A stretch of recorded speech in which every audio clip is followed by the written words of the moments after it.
All right, guys, let's jump right in. We're going to talk about how do we get a big vision, how do we get big faith for the small towns, the small places where God has put us. And I just want to tell you how thankful I am to get a chance to talk with you about that today, to hopefully encourage you and inspire you and equip you to go and keep making much of Jesus all around your area. I want to read a verse to us that just comes to mind in 1 Samuel 14, verses 6 through 7. Jonathan said to the young man who carried his armor, "Come, let us go over to the garrison of these uncircumcised.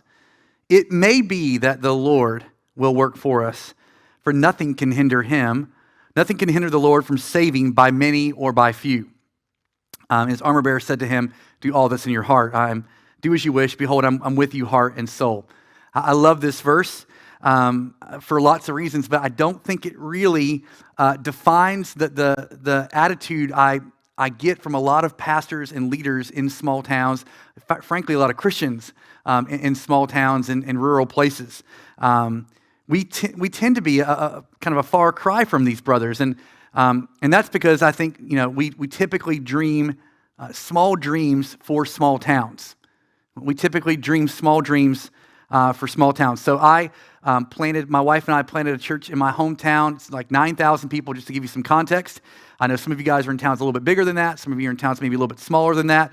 Ours is about 9,000. It's a very coastal town, so we get a swell of tourists in the summer and all the rest. But I just come from a church that was in Southern California. So I'd left like LA and all of that to come back home and plant this church. And in that transition, I adjusted my way of thinking around what God could do according to where I was at. Now, I didn't sit down and plan to do that. I just subconsciously did that. I had prayed really big prayers and had really big dreams when we were in California because it was a big place with lots of people. And then when I got here, I began to think and dream very small. Why would God want to do something big in a little town? Why would God do that? God had big cities like Los Angeles, like London, like wherever to focus on, right? And I actually dealt with a fair amount of guilt for even coming back home to a town so small when cities of the world needed so many churches, and I felt somewhat like I'd been benched.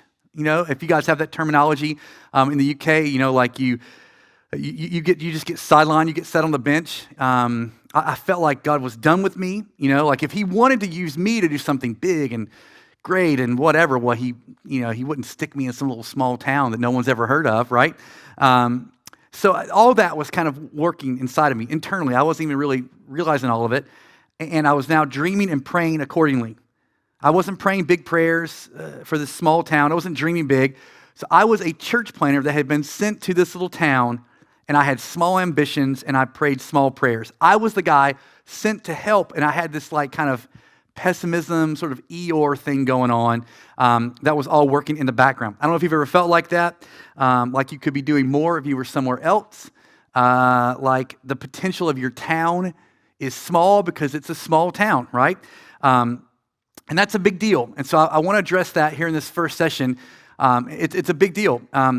Why should you and why should we have a big vision, big faith for the small towns that God's put us in or the small towns around us? I'm going to give you two quick reasons in this first session. Firstly, you should have a big vision for your small town because you have a big God.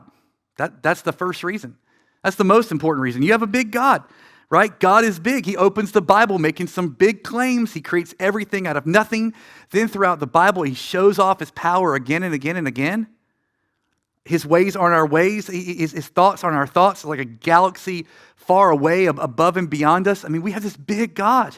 Sovereign, preeminent, omniscient, omnipresent, omnipotent, holy. I mean, He is a big God, right?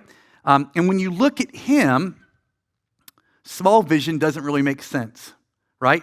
If this huge God is behind the church that you're in or the ministry that you're a part of or the community group that you're leading or whatever it is that you're doing in these small rural places, if this big God who created everything out of nothing is behind that, well then small vision doesn't really make any sense. I mean, God spends the whole Bible flexing in the Red Sea or He makes things more dramatic than they need to be. He loves to show off His power. And so like Jeremiah 32:27, "Behold," He says, "I am the Lord, the God of all flesh. Is anything too hard for me?" I love that. God's inviting us into this into trusting in this big God for big things. And nowhere do we see that more clearly than the cross, right? Nothing is too hard for him. So we are invited into this, into believing in him for seemingly impossible things, not based on where we live, but based on who he is, right? And sometimes I feel like we're kind of like the guy in Matthew 25, verse 24 through 27. Jesus says, he also, who had received 1 talent, came forward saying, I knew you to be a hard man, reaping where you didn't sow, gathering where you scattered no seed. So I was afraid. And I went and I hid your talent in the ground. Here, have what is yours. But his master said, you wicked and slothful servant, you knew that I reap where I have not sown and gather where I've scattered no seed. You ought to have invested my money with the bankers, and at my coming I would have received what was my own with interest. How can we be like him? How can we be like this man with only 1 talent? How can we in small town, rural places be like him? Well, I think sometimes we can almost have the attitude like, God, you knew that I knew you couldn't do much with this little town you gave me. So I just decided to act accordingly. I mean, I knew you only gave me 1 talent. You only gave me this little tiny town. I knew you couldn't really do much with that.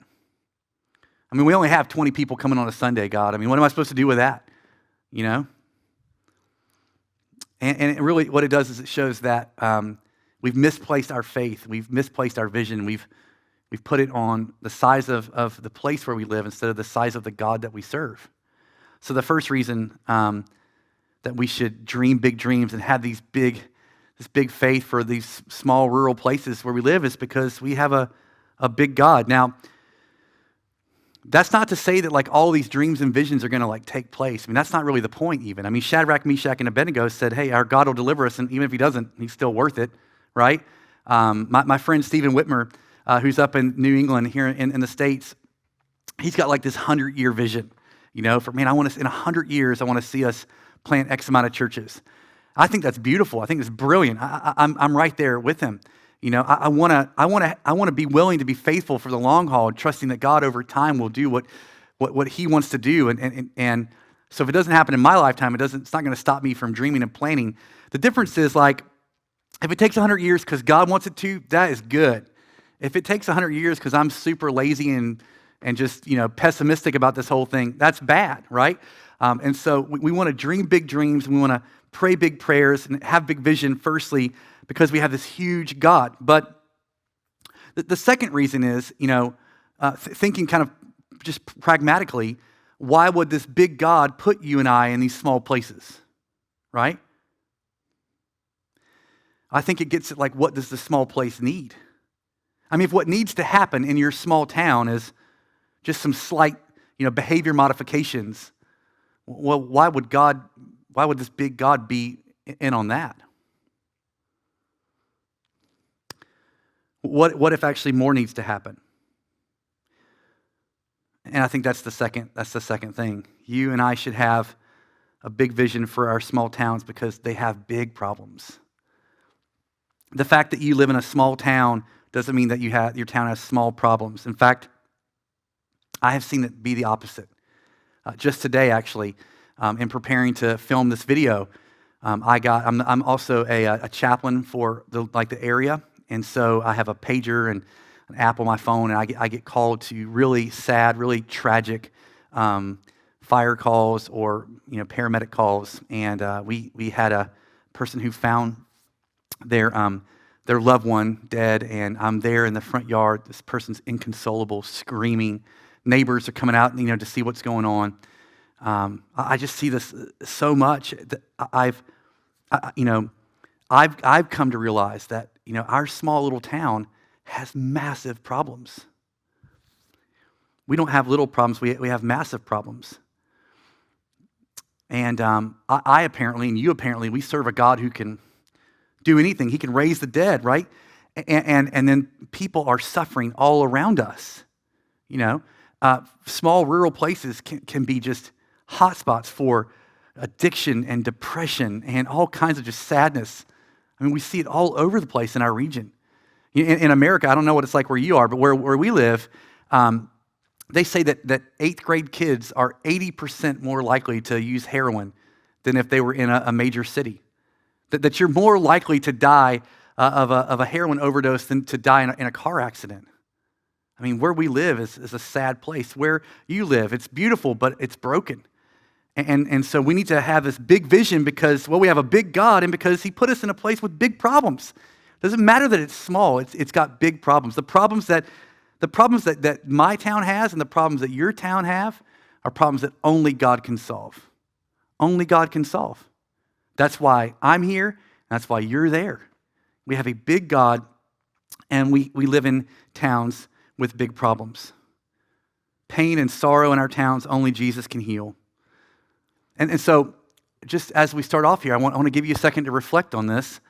And I want to just invite you to consider maybe how your vision has, or your faith for your area has really been based on the size of the town, not the size of the God that you serve. Or maybe it's been based on a naive view of the town. You know, I just was totally unaware, really, until I started running all these EMS calls with the fire department, how much sadness and how much brokenness. Every neighborhood, everybody all around me suffering so much. Maybe been a bit naive to that as well. But I want to give you just a minute to consider that, you know, that because your town, your small towns and your regions, they need you to believe in a big God. Because what they need is a big God. They have big problems that only this big God that we serve can actually help with. So let me give you a few moments to think about that, and then we'll jump back in.